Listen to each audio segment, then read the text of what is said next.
I'm Ratna Bhushan, a friend, motivator, and guide to IAS aspirant, international motivational speaker, leadership trainer, CEO, coach, political strategist, and policy advisor. Welcome to ASG. ASG, IAS believe in quality, commitment, and success.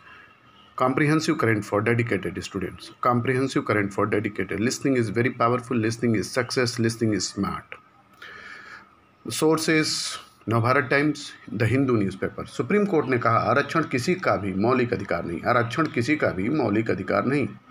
Supreme court ने कहा है कि आरक्षण मौलिक अधिकार नहीं है। तमिलनाडु के कई राजनीतिक दलों की याचिका पर सुनवाई करते हुए कोर्ट ने आरक्षण को लेकर टिप्पणी की। तमिलनाडु की कई पार्टियों ने नीट के तहत मेडिकल कॉलेजों में सीटों को लेकर तमिलनाडु में 50% ओबीसी आरक्षण देने की मांग की थी। कोर्ट ने याचिका सुनने से इनकार कर दिया। अदालत ने कहा कि किसका मौलिक अधिकार छीना गया है, किसका मौलिक अधिकार छीना गया है। याचिकाकर्ताओं के वकीलों की दलीलों से लगता है कि आप सिर्फ तमिलनाडु के कुछ लोगों के फायदे की बात कर रहे हैं। कोई भी आरक्षण के अधिकार का दावा नहीं कर सकता। सुप्रीम कोर्ट ने याचिकाकर्ता से कहा कि वे अर्जी मद्रास हाईकोर्ट के सामने पेश करें। पीएसयू से बकाया मांगना गलत। सुप्रीम कोर्ट ने दूरसंचार विभाग से कहा है कि वह स्पेक्ट्रम के उपयोग के लिए सार्वजनिक क्षेत्र के उपक्रमों से एजीआर के तौर पर 4 लाख करोड़ की मांग पर दोबारा विचार करे। कोर्ट ने चेताया है कि यह 24 अक्टूबर 2019 के हमारे आदेश की गलत व्याख्या और दुरुपयोग है। इस तरह की मांग अवमानना की कार्रवाई हो सकती है। लोकल के लिए वोकल होना जरूरी। लोकल के लिए वोकल होना जरूरी। स्वदेशी को अवसर बनाएं। प्रधानमंत्री श्री नरेंद्र मोदी। प्रधानमंत्री मोदी ने कहा है कि कोविड-19 से पूरी दुनिया लड़ रही है और भारत भी इसमें पीछे नहीं, पर हम देशवासी अब इस आपदा को अवसर में बदलने की इच्छा शक्ति के साथ काम कर रहे हैं। प्रधानमंत्री मोदी ने देशवासियों और उद्योग जगत से अपील की कि जिस क्षेत्र में भारत पिछड़ा हुआ है वहां आत्मनिर्भर बनने का यही मौका है। पीएम ने कहा कि परिवार में भी संतान, बेटा या बेटी जब 18 से 20 साल का हो जाता है तो माता पिता कहते हैं अपने पैरों पर खड़ा होना सीखो। अपने पैरों पर खड़ा होना सीखो। यह एक तरह से आत्मनिर्भर भारत का पहला पाठ परिवार से ही सीखते हैं। भारत को भी अपने पैरों पर खड़ा होना होगा। भारत दूसरे देशों पर अपनी निर्भरता कम से कम करे। हर वो चीज़ जिसे इंपोर्ट करने के लिए देश मजबूर है वह भारत में ही कैसे बने। भविष्य में उन्हीं प्रोडक्ट का भारत एक्सपोर्ट कैसे बने, इस दिशा में हमें और तेज़ी से काम करना है। लोकल के लिए वोकल होने का समय है। हर देश, जिले और प्रदेश को आत्मनिर्भर करने का समय है। प्रधानमंत्री ने कहा कि पिछले 5 से 6 साल में देश को आत्मनिर्भर बनने का लक्ष्य देश की नीति और व्यवहार में सर्वोपरि रहा है। उन्होंने कहा कि इकॉनमी को पटरी पर लाने और ग्लोबल प्रतियोगिता में आगे बढ़ने के लिए उद्योग लगाओ और चालू करो, उद्योग लगाओ और चालू करो, उद्योग लगाओ और चालू करो की दिशा में ले जाने का भी समय। उन्होंने हाल में घोषित 20 लाख करोड़ के पैकेज का जिक्र करते हुए कहा कि किसान और ग्रामीण अर्थव्यवस्था के लिए किए गए निर्णयों ने देश की कृषि अर्थव्यवस्था को बरसों की गुलामी से मुक्त किया है। अब किसानों के पास देश भर में कहीं भी सामान बेचने की आज़ादी है। प्रधानमंत्री ने कहा कि भारत कोविड-19 संकट के साथ साथ बाढ़, टिड्डी दल के हमले और भूकंप जैसी कई चुनौतियों से लड़ रहा है। आत्मनिर्भर भारत बनाने के लिए हमें संकट को अवसर में बदलना होगा। हमें संकट को अवसर में बदलना होगा। स्वामी विवेकानंद का संदर्भ देते हुए प्रधानमंत्री ने कहा कि उन्होंने एक बार लिखा था, भारतीयों को खुद के लिए उत्पादन करना चाहिए और अन्य देशों के बाजार में तलाशना चाहिए।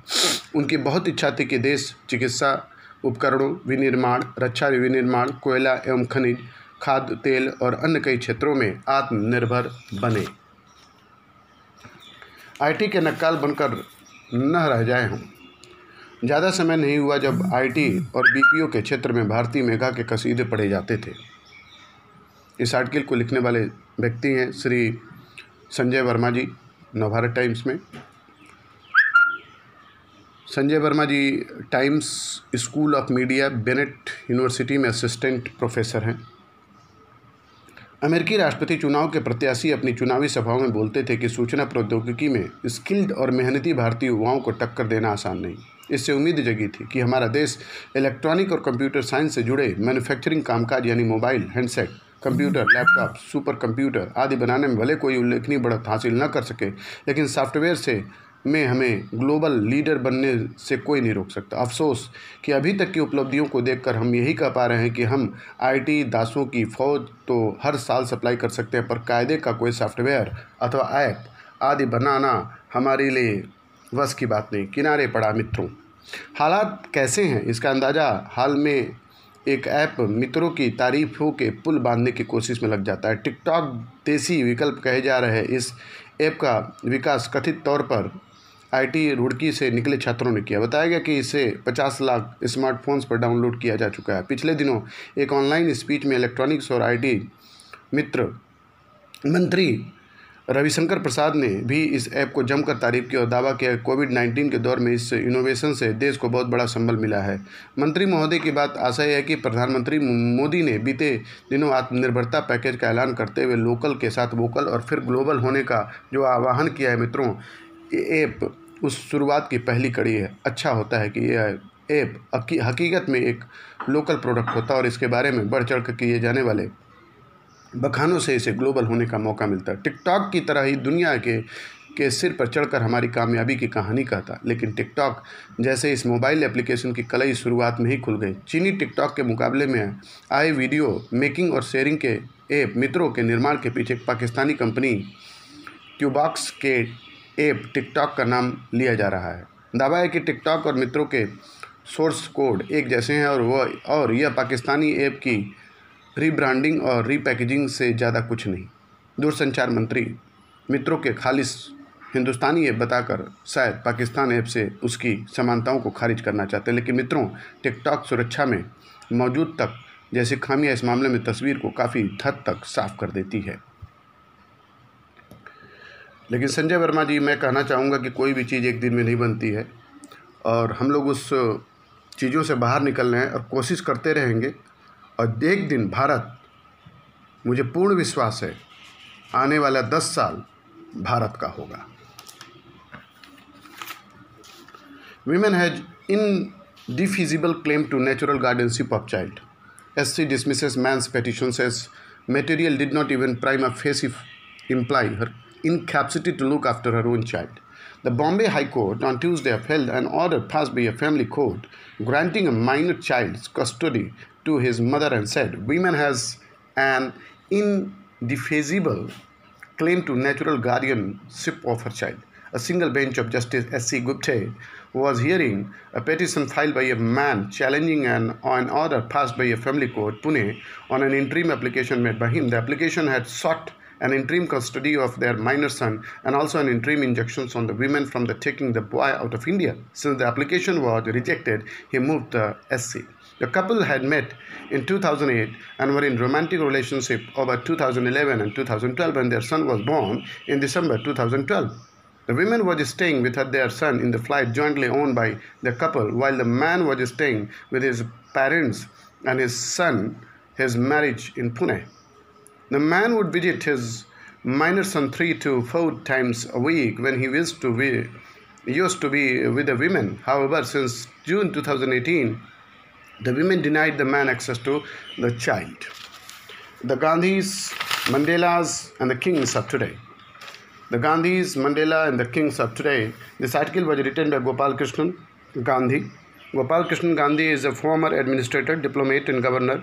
This is edited text of the speech made by only online him on June 7 for a commemoration of 1993 when Mohandas Karamchand Gandhi was expelled from the train of the Pietermaritzburg stations. Two others who spoke with the writer were Nadileka Mandela, head of the Thambikeli Mandela Foundations, and Claiborne Carson, history professors, director of the Martin Luther King Jr. Institute of Stanford University. So the Gandhis, Mandelas, and the kings of today. We cannot celebrate Mahatma Gandhi today, nor Nelson Mandela, nor Martin Luther King Jr. without inviting their immediate and stern reprimand. All there would say, each a bit differently from other. If you are gathered to celebrate us, stop right here. If you are gathered to think with us, then listen, not to us or to those who speak in our names, but to your conscience, for that is all we did. We did look back to our heroes and heroines. We did celebrate their anniversary, but only in order to look more clearly at the world around us and into the future they had beckoned. India is a free country today. The colonized world is gone. South Africa's sharp, bruising chains of the apartheid era has snapped. The US, with its Civil Rights Act in the place, has made slavery a thing of the disreputable past. It has gone on to elect a distinguished President Barack Obama from among people who did not, until very recently, even have the right to ride in a bus on a seat of their choice. But are you Indians, South Africans, Americans, a happy and contented people? They would ask us these questions and anxiety and in pain. We know the answer.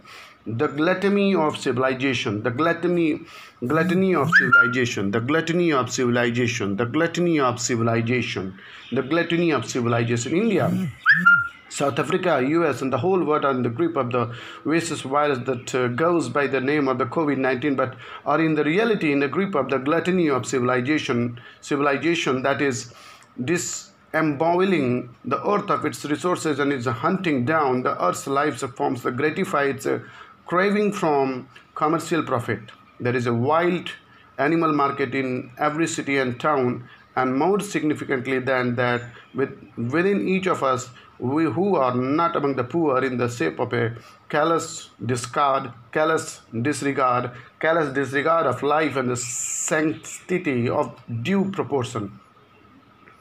The crown of the novel coronavirus microbe is not different either in its human origin nor its human effect from the giant plums that over the embers of the Hiroshima and Nagasaki. Its victims are like those of the bomb, innocent human beings, invariably poor and marginalized.